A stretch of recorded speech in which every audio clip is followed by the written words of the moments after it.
All right, hello everybody, welcome back. Emergency quick thing. They released a new trailer. Make way for the goddess Lady of Loki. mischief. This actually looks sick. So we have to watch the trailer. That's probably the MVP. I assume the clothes are the same as her as well, right? This is insane. Brother. What? Brother. Yeah, full voice actor. People are saying it's the magic voice actress, right? Of us, idiots. I'm everywhere. Yeah, full new cooldowns. Even a goddess gets tired sometimes. I'm gone.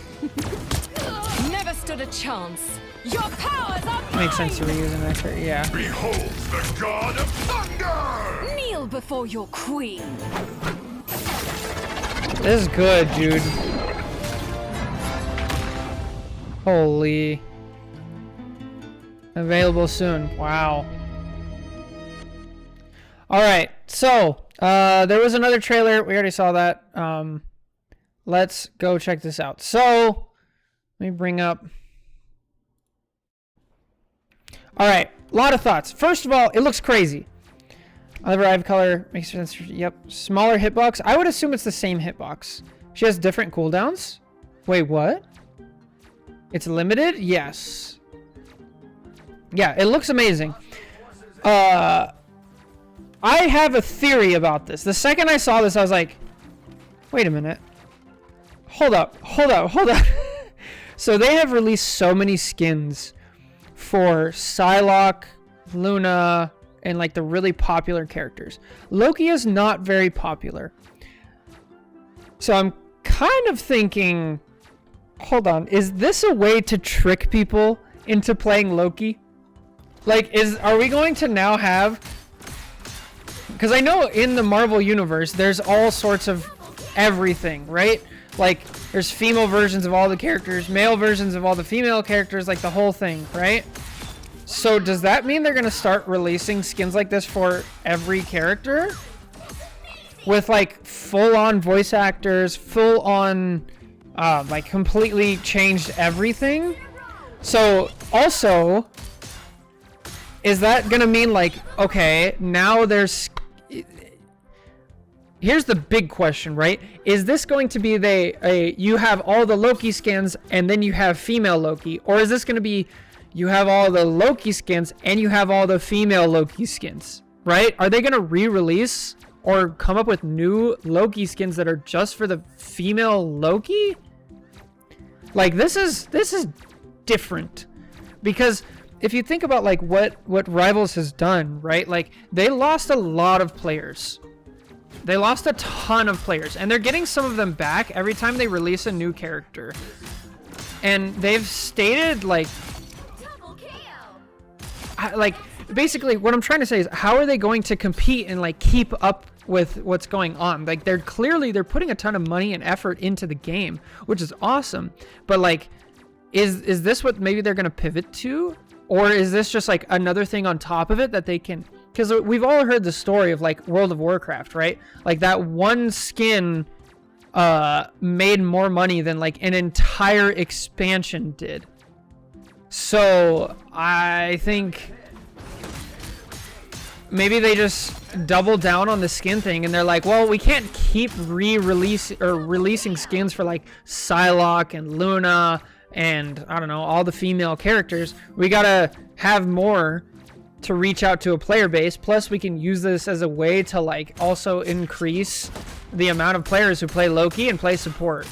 That's my theory. I don't know. What do you guys think? Did female Loki have a different icon? I'm sure they did. Well, actually no, because the skins don't change the icon. We should check that.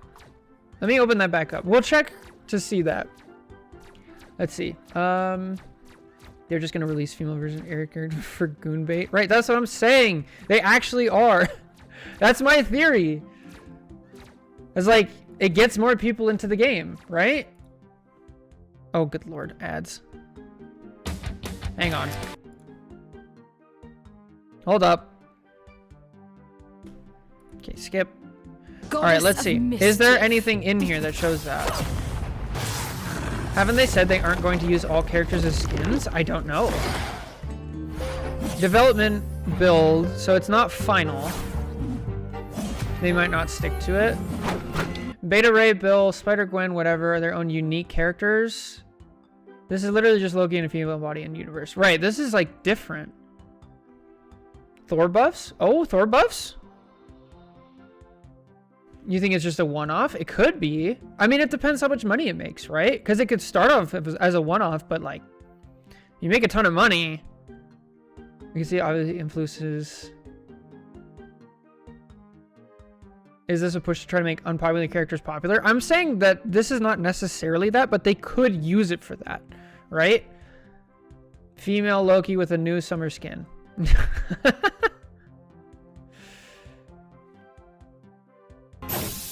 I say though, if this sells stupid good, that's what I'm saying. You know, maybe I wouldn't mind a female Cap. Okay, I don't see an icon. I don't see different abilities. They are in. I'm everywhere. They don't have the tab on, unfortunately. Even a goddess gets tired sometimes. I'm gone. Never stood a chance. Your powers are mine! Yeah, I didn't see any different like icons or anything, so I don't know. This is tough. It's tough. Oh, this is in the wrong group. Here we go. I don't know, man. This is something to think about. This is just a way. It actually, I don't know. Some people might be like blackpilled on this, but I think this is actually a good thing, because there's a big concern with like how Marvel Rivals is going to continue. Because like I said, they've lost a big chunk of the player base, and like they get it back every once in a while, but it's not consistent. And my hope and my theory was always that they're going to kind of pivot more towards the competitive people. Because if you look at like games that have lasted a long time, the primary thing that like keeps them going is the competitive aspect, in my opinion. So you take a game like Super Smash Bros. Melee, released in 2001. That game still has a huge active player base because of the stories about competitive game modes and things like that. So I think I was hoping they would pivot to that. This could be another like avenue to keep the game alive, of just like redoing it. Rivals is a casual game in a competitive disguise. Absolutely. I think the way they're balancing things though, like I think they're trying to be kind of competitive with it, more so than they were.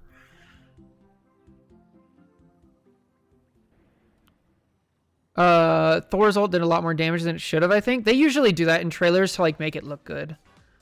So I wouldn't mind it. Captain Carter, they can do it beginning, it's a different matter. Whole new lines and banter? I don't know.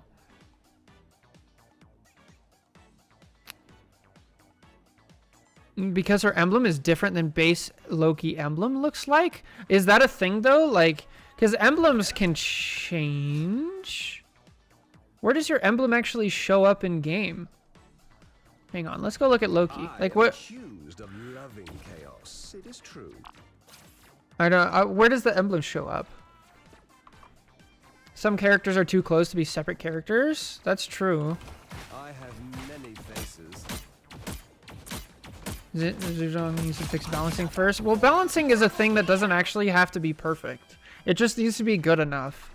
Like, honestly, the community can fix a lot of that stuff if we talk about like getting real competitive. Like think about, we go back to Melee again, like wobbling is in the game, and so is like the freeze glitch and other things that are completely game breaking, and there's a bunch of maps that are, so like the competitive community, they just ban it and it's fine. I don't know if it's due to rank inflation or just holidays, but I'm for the day. Yeah. Counter argument, I want Gwen. Yeah. Kill streaks is where the emblems show up. Oh. Well, see that I would think. Oh, well, there's another aspect of like customization that they can release, right? So one. Oh, I'm not like Lord on Loki, so we actually don't get to see it, right? Interesting. But that's another thing. If you think about it, they have characters as skins already. Yeah, they do. That's true. Casual players don't stay around like that usually. You cannot tell me with a straight face this game was designed with competitive play in mind. Yes, it was. So somebody, this is not my point. Somebody in the Discord actually said this. And I apologize to whoever it was. But in our Discord, somebody said Gambit ult was designed as a way, because everybody kept complaining about support ults, that it's basically a circle of invincibility and it's boring, right? Go to his proficiency phase. That's a good idea. But Gambit's ult was a way for the designers to be like, okay, we're stuck. We have this circle of invulnerability for every support character we have. So can we make a support character that does not have circle of invincibility that can still compete? And so they basically just threw the wall at it, and they were like, just give it everything. And so they're trying to figure it out. And then I'm sure, hopefully, they'll tune it back a little bit. They'll remove the cleanse effect and things like that, and then it'll be fine. So, but I think that actually is like a genuine attempt at like balancing and figuring things out to be competitive. Because like as much as they say like, okay, this is not a competitive game, you still need your game to feel somewhat winnable and not broken. Like, there's a reason, like, if... I don't know if you guys were there for Malga's release, but, like, there was no point to play any other character in the game. And if that ever happened in Rivals, if they released Gambit and he was so OP that having one on your team and having one not on the enemy team means you just win, that would not be fun anymore and people would stop playing. So is this what you're talking about, Chaotism? If they're doing 12 characters a year, they can get through a lot. I wonder if they'll ever do similar characters like Red Hulk because they have slightly different powers. Maybe.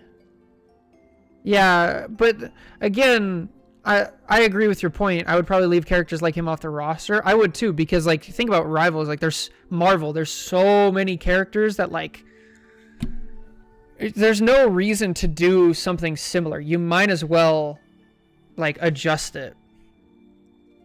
Even should be able to do unique ones for the next 5+ years, right? Like you might as well get, like this is why Gambit was like such a success, because it's a support that's unlike any of the other supports in ability and ults, and is good. So it proves like, and people love it. So it proves you can get value out of not releasing the same character over and over. You need to release like new characters, which is partly why people don't like Rogue as much. Like, granted, it would help if she was, you know, a little bit more, I don't know, better, if she was a little bit higher up, but she's kind of like you can explain Rogue to somebody if you say, oh, she's kind of a mix between like Captain America, a little bit of Hulk, you know, kind of that play style, right? And you're like, oh, okay. Whereas Gambit, it's like, okay, well, her ult's Gambit's ult is completely different, so you can't compare that to anything. And the research management is not really similar to any other character in the game, so that's different. And the primary fire, I guess, is also different. You know what I mean? Does that make sense? If it wasn't from... Yeah.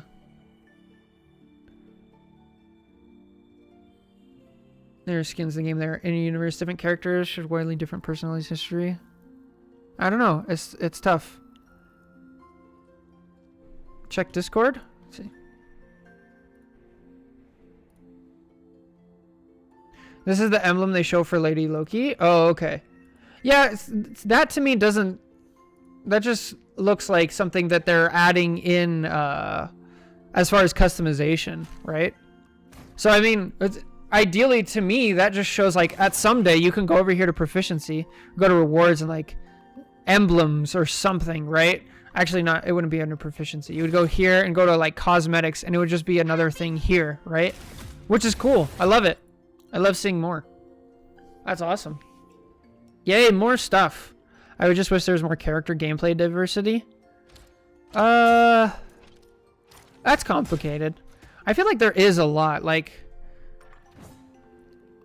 there definitely could be more, but it's not bad. They're going in the right directions. Like if we look at where we were on release, right? If we just look at release tanks, Magneto, Groot, Strange, Hulk, Penny,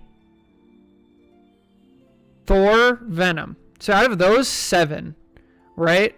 How many of those play similar? Magneto, Groot, Strange, all kind of play similar. Hulk, Venom, kind of similar. Oh, Penny Parker, Magneto, Groot, Strange. I would put Thor and Hulk kind of similar. Venom and Cap is their own thing, right? So there's like 3 play styles. Now there's Angela, completely different. Thing, completely different. Rogue kind of mixes in. Emma kind of mixes in, but it's different. So like they're working on it, which is nice. Same thing with strategists, right? Like Gambit plays completely different. Ultron plays completely different. If anything, like the strategists need it most. I'm behind on the stream, but Primago was crazy. Yeah, it was broken. My one hope is to get creative with more characters. Gambit in person is so easy making it. Yeah, I'm glad. Rogue was going to be a strat. Interesting. Rogue and Thor are essentially the same character. Yeah, that was the other one. It was like somewhere in between Cap and Thor is Rogue. Yeah, Deadpool's going to be interesting. All right. Anyway, that's going to do it for this YouTube video. Hope you enjoyed the rant. Let me know in the comments below how much you disagree or agree, and it'll be good. So, God bless. Catch you guys for the next one. Bye.